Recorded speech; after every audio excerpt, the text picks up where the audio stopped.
Dans les ruelles modestes de Rio Negro, un prodige de la détermination est né. Le 1er décembre 1949, Pablo Emilio Escobar Gaviria a vu le jour au sein d'une famille humble, où les rêves étaient tout aussi modestes que les moyens. Cependant, l'histoire allait rapidement révéler qu'il ne serait pas un simple spectateur de sa propre existence. Dès son plus jeune âge, on pouvait percevoir l'ambition dévorante qui allait définir sa vie. Ainsi, les prémices de l'épopée d'Escobar remontent à une adolescence où le choix entre la voie légitime et les ruelles sombres de la criminalité devenait crucial. Ses premiers larcins, des vols de voitures au petit trafic, semblaient être les premiers accords d'une symphonie criminelle en devenir. Le tournant majeur survient lorsque le jeune Escobar croise la route d'Alvaro Prieto, un trafiquant de drogue notoire. Une rencontre qui transforme les petits larcins en une immersion totale dans l'océan tumultueux du trafic de drogue. À travers ses premiers pas dans l'ombre, Escobar aiguise son instinct pour les affaires illicites, une prédisposition qui le démarque dans le monde obscur qu'il commence à embrasser.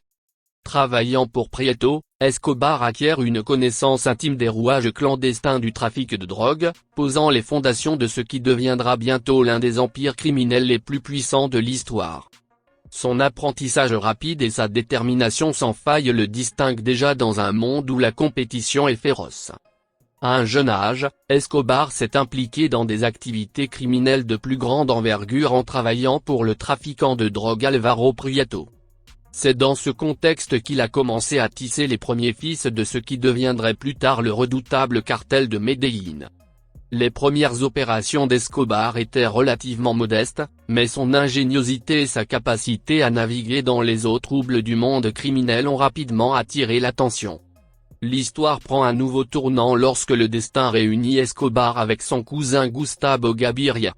Ensemble, ils tracent les contours du cartel de Medellín dans les années 1970, une entreprise audacieuse qui allait chambouler l'industrie de la cocaïne à l'échelle mondiale. Dans cette alliance, l'audace d'Escobar et la finesse tactique de Gaviria créent une formule explosive. Les premières années tumultueuses de la vie d'Escobar, où chaque choix, chaque alliance, chaque petit pas vers l'obscurité annonce une destinée hors du commun. Le gamin de Rio Negro, autrefois obscur, commence à projeter une ombre qui allait bientôt couvrir le monde du crime international. L'épopée d'Escobar ne fait que commencer, et les ruelles modestes s'apprêtent à devenir les témoins silencieux d'une ascension fulgurante vers la notoriété infâme. Pour éliminer la concurrence, des méthodes violentes sont employées, les alliances stratégiques, et la mise en place d'un empire de la drogue qui ferait trembler le monde entier. Le cartel de Medellín deviendra l'un des plus puissants de l'histoire, contrôlant une grande partie du marché de la cocaïne. Dans les collines vertigineuses de la Colombie, au cœur de l'obscurité émergeant les contours d'un empire, forgé dans le feu du désir et de l'audace. Là où l'air est saturé de mystère et de convoitise, le cartel de Medellín prend son essor, orchestrant une symphonie sanglante qui résonnera à travers les décennies. L'ascension de ce cartel, sous la houlette magistrale de Pablo Escobar, n'est pas une simple montée en puissance, c'est une révolution criminelle. Les premières étincelles de cette révolution s'allument dans les années 1970, lorsque le cartel est officiellement fondé par Escobar et son cousin Gustavo Gaviria. Deux esprits audacieux, avides de puissance et de richesse, décidés à redéfinir les règles du jeu. Le cartel de Medellín n'était pas un simple acteur sur le marché de la cocaïne, c'était le roi, le monarque du commerce illicite qui allait soumettre l'Amérique latine à ses pieds. Les premières manœuvres tactiques étaient audacieuses, éliminant impitoyablement la concurrence, faisant de chaque route de contrebande une ligne de front. Le cœur de cette opération criminelle résidait dans la production massive de cocaïne. Escobar et son cartel ont révolutionné le processus de fabrication, transformant les montagnes colombiennes en usines clandestines où la poudre blanche prenait vie. Les avancées technologiques et l'ingéniosité criminelle ont permis au cartel de Medellín de dominer le marché mondial, inondant les rues avec leurs marchandises. Cependant, avec une telle puissance venait une violence débridée. Les tactiques du cartel étaient loin d'être subtilisées. Les exécutions publiques, les enlèvements, les attentats à la bombe, la stratégie du cartel était une déclaration brutale à tous ceux qui oseraient s'opposer à leur règne. Les États-Unis, en première ligne de la lutte contre le trafic de drogue, ont été les témoins impuissants de cette montée en puissance. Les agents de la DEA se sont retrouvés face à un ennemi insaisissable, opérant dans l'ombre des jungles colombiennes. L'ascension du cartel de Medellín était également le récit de la confrontation entre l'avidité insatiable et la détermination des forces de l'ordre. Ce chapitre plonge dans l'émergence fulgurante du cartel de Medellín, explorant les tactiques impitoyables qui ont forgé cet empire criminel. C'est une saga sanglante, une danse dangereuse avec le diable, où les limites entre le bien et le mal s'estompent dans les nuages de cocaïne. Le cartel de Medellín, tel un monstre insatiable, ouvre la voie à une ère de terreur et de domination criminelle, laissant dans son sillage un héritage macabre qui hante encore les mémoires de l'Amérique latine. Sa richesse immense lui a permis de mener un train de vie luxueux, avec des propriétés somptueuses, des voitures exotiques et des escapades extravagantes. Nous examinerons comment cette opulence a contribué à forger l'image publique complexe de Pablo, oscillant entre le bienfaiteur populaire et le criminel impitoyable.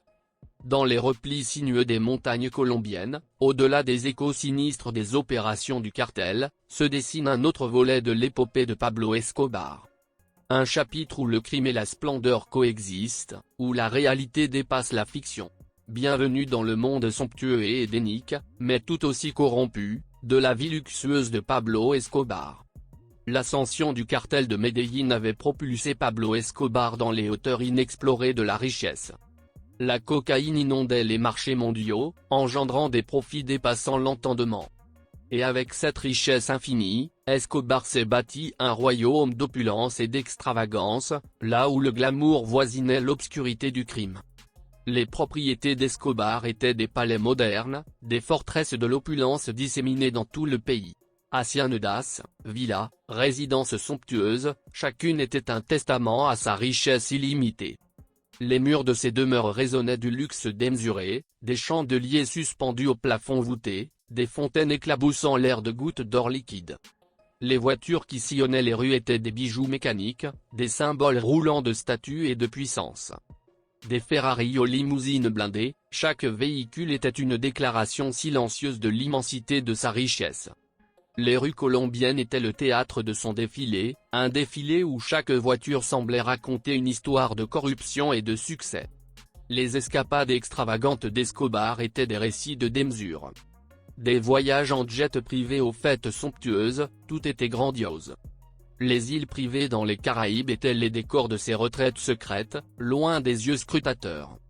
Là, Escobar se retirait dans un monde parallèle de plaisir et de débauche, où l'argent était roi et les conséquences n'existaient pas.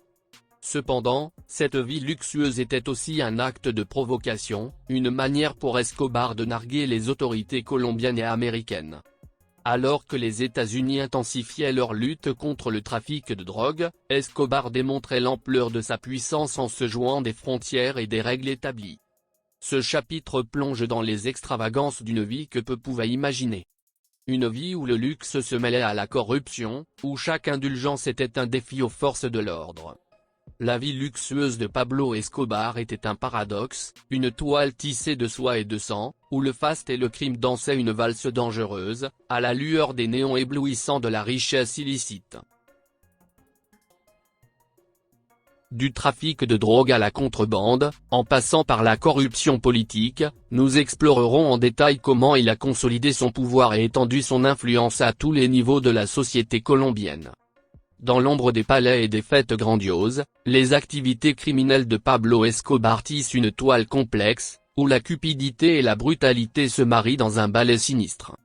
Bienvenue dans le royaume obscur, où chaque pas de Pablo Escobar laissait une empreinte de terreur et de corruption, où les activités criminelles de l'homme le plus puissant de Colombie, éclipsaient le soleil radieux de ses luxueuses escapades. Au cœur de son empire criminel, la cocaïne était la monnaie du royaume d'Escobar. Les laboratoires clandestins, nichés au cœur des jungles colombiennes, étaient les sanctuaires où la poudre blanche prenait forme. La production massive alimentait une machine infernale, faisant du cartel de Medellín le fournisseur incontesté de cocaïne, pour le monde entier. Les rivières de cocaïne, qui coulaient des laboratoires étaient également des rivières de sang. Les tactiques d'Escobar étaient d'une brutalité sans égale. Les rivaux étaient éliminés avec une cruauté implacable, les cadavres devenant des avertissements macabres aux autres qui osaient défier son règne. Le cartel de Medellín, sous la férule d'Escobar, était un empire construit sur les fondations sanglantes des compétiteurs tombés. La corruption était son allié la plus fidèle. Les fonctionnaires, les policiers, les politiciens, tous étaient à la solde du cartel. Les pots de vin étaient des devises courantes, achetant l'impunité et garantissant la poursuite des opérations criminelles. L'infiltration du pouvoir politique était telle que le cartel de Medellín était, de facto, une entité étatique dans l'État colombien. Les enlèvements étaient une autre arme redoutable dans l'arsenal d'Escobar. Des personnalités influentes, des membres de la haute société, personne n'était à l'abri. Ces actes étaient des tactiques de négociation brutales, forçant les autorités à reculer et à permettre aux activités du cartel de se poursuivre sans entrave. La contrebande était une autre corde à l'arc d'Escobar. Les connexions internationales du cartel s'étendaient comme des tentacules, infiltrant les marchés mondiaux avec la cocaïne colombienne. Les États-Unis, l'Europe, l'Asie, aucun continent n'était à l'abri de l'impact dévastateur de ces opérations. Ce chapitre dévoile les dessous sombres des activités criminelles de Pablo Escobar, une descente aux enfers où la richesse illicite et le pouvoir absolu étaient acquis au prix du sang et de la trahison. Les rivières de cocaïne et les ombres des cadavres forment la toile de fond d'un règne criminel qui secoura la Colombie et le monde, laissant derrière lui un héritage de terreur et d'infamie. Et voilà, c'est la fin de notre plongée dans la vie de Pablo Escobar. Son histoire reste complexe, pleine de paradoxes et de leçons sur le pouvoir, la criminalité et la nature humaine. N'hésitez pas à partager